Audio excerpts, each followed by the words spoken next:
खत्म। Bye bye, tata, good bye, गया। अरे अरे रुको ज़रा, कहाँ चले? पिक्चर अभी बाकी है मेरे दोस्त। Welcome guys to my day 3 study blog of 14 chapters 14 days challenge. तो आज सबसे पहले मैंने जो है अपनी टू डू लिस्ट बनाई। आज क्या, मैं डेली अपनी टू डू लिस्ट सबसे पहले बनाती हूँ।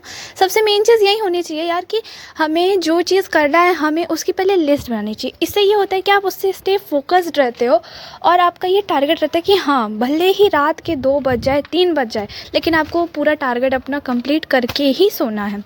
उसके बाद आज जो थी मेरा जो थर्ड टारगेट था वो हिंदी सैम्पल पेपर सॉल्व करने का। तो मैं शार्प 6 o'clock पे पढ़ने बैठ गई। तो मैंने सबसे पहले कंप्लीट किया अपना कार्बन एंड कंपाउंड्स एनसीईआरटी से, क्योंकि मेरी जो लास्ट स्ट्रैटेजी होती है वो एनसीईआरटी होती है, क्योंकि मैंने एस्टर्न जो है बहुत कई बार पढ़ ली है बट एनसीईआरटी नहीं पढ़ी थी। फिर मम्मी जो है बाहर गई थी, उन्होंने मेरे लिए चॉकलेट लाई। बचपन में हम यार होता था ना कि जब मम्मी बाहर जाती थी तो हम उनका वेट करते थे कि वो हमारे लिए कुछ लेके आती थी।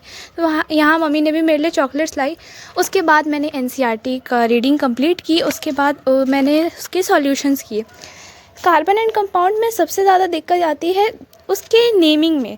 नेमिंग से सबसे ज़्यादा दिक्कत, अगर मैं अपने पॉइंट ऑफ व्यू से बताऊं, तो मुझे सबसे ज़्यादा दिक्कत आती है उसका इलेक्ट्रॉन डॉट स्ट्रक्चर बनाने। मतलब मैंने नोटिस किया कि मैं उसके स्ट्रक्चर तो बना ले रही थी, लेकिन जो इलेक्ट्रॉन डॉट स्ट्रक्चर थे उसमें मुझे बनाने में मतलब काफ़ी ज़्यादा प्रॉब्लम हो रही थी। बट मैंने उसको प्रैक्टिस किया तो थोड़ा सा मतलब मेरा प्रैक्टिस करने से मुझे समझ में आया। और सबसे ज़्यादा इम्पॉर्टेंट इस चैप्टर के कोई अगर टॉपिक है तो वो इसके रिएक्शंस है। रिएक्शंस इतने ज़्यादा इम्पॉर्टेंट है, मैं क्या कहूँ। रिएक्शंस हर बार हर साल पूछे गए हैं, तो मैंने सबसे पहले उसका रिएक्शंस भी प्रैक्टिस किया। और सबसे ज़्यादा इथेनॉल, इथेनॉइक एसिड, इन सब के रिएक्शंस जो है काफ़ी ज़्यादा इम्पॉर्टेंट है। इन सब के टेस्ट, इन सब के रिएक्शंस ये बहुत ज़्यादा आते हैं।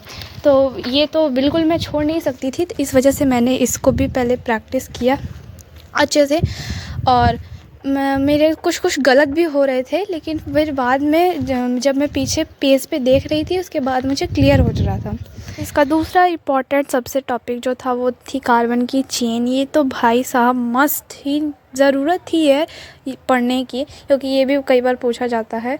और कार्बन की चेन बनाने में, कार्बन की चेन तो बन जाती है, उसकी नेमिंग में थोड़ी बहुत प्रॉब्लम आती है, पर उसकी जो इलेक्ट्रॉन डॉट स्ट्रक्चर होता है वो मेरे को मतलब बनाने में थोड़ी प्रॉब्लम हुई। बट बाद में मैंने इतनी प्रैक्टिस की कि हो गया।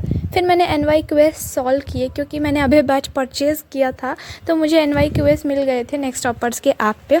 मैंने वहाँ से NYQS सॉल्व किए और फिर मतलब मैंने एनालाइज़ किया कि जितना मैंने पढ़ा है, जितना मुझे लगता था कि भाई कार्बन एंड कंपाउंड बहुत हार्ड है, उसके कंपैरिजन में ये हार्ड नहीं था। मेरे से लगभग सारे क्वेश्चन सॉल्व हो गए थे।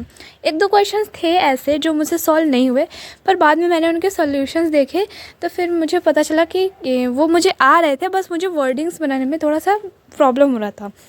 बाकी सब मुझे क्वेश्चंस आ रहे थे। फिर इसी के साथ ही मेरा जो पहला टारगेट जो था कार्बन एंड इट्स कंपाउंड की एक्सरसाइज, उसके NYQS सब मैंने कर लिए थे। उसके बाद मेरा मेन आया 14 चैप्टर्स 14 डेज ऑफ मैथ्स।